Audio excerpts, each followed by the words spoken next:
Fique e faça do Brasil um reino feliz, separado de Portugal. Independência ou morte! Independência ou morte! Por trás de grandes fatos, muitas vezes existem mentores intelectuais que a história deixa de mencionar. A independência do Brasil, por exemplo, aconteceu graças ao trabalho de um político culto, hábil e liberal, que abasteceu de ideias a campanha pela separação de Portugal.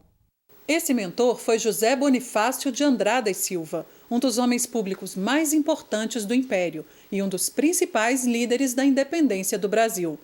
Ele apoiou Dom Pedro I desde o início de seu governo.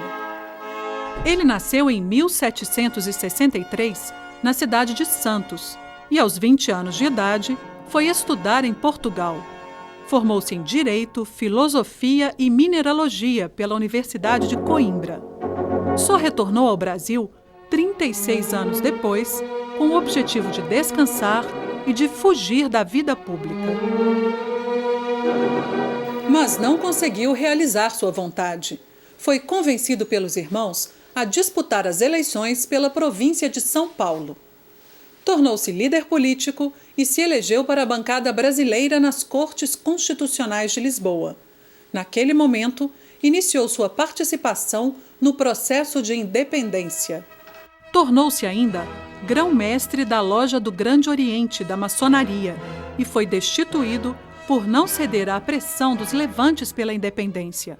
Ele achava que as iniciativas deveriam partir do governo. Fundou então o Apostolado, organização nos moldes da própria maçonaria, com a finalidade específica de promover a independência do Brasil.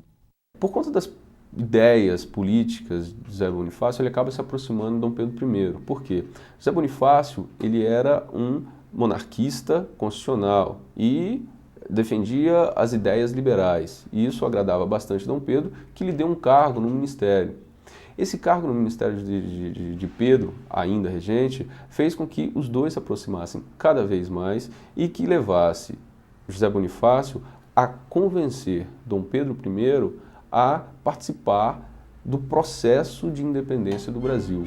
Com a convocação da Assembleia Constituinte de 1821 em Portugal, Dom Pedro deixou claro à coroa que iria governar o Brasil com autonomia. Começou a repelir certas exigências dos colonizadores, como a de retornar imediatamente a Portugal. E aí que desponta a figura de José Bonifácio. Ele, como participante da Junta de São Paulo em relação às cortes portuguesas, ele consegue coordenar os deputados paulistas e faz com que esses deputados paulistas entrem em acordo com outros deputados de outras províncias brasileiras e passem então a visualizar a possibilidade de tornar o Brasil independente. Os brasileiros passaram então a demonstrar apoio ao regente para que ele ficasse no reino e assim pudesse desenvolver o projeto de autonomia e de independência do Brasil. Bonifácio escreveu uma carta dura a Dom Pedro, determinante para sua decisão de separar o Brasil de Portugal. Nela, o patrono alertou que a revolução já estava armada e que, caso o príncipe partisse do país, iria ocorrer um banho de sangue.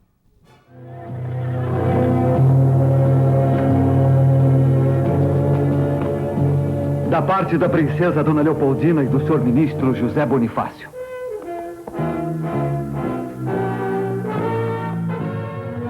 De Portugal, nada mais temos a esperar, senão escravidão e horrores.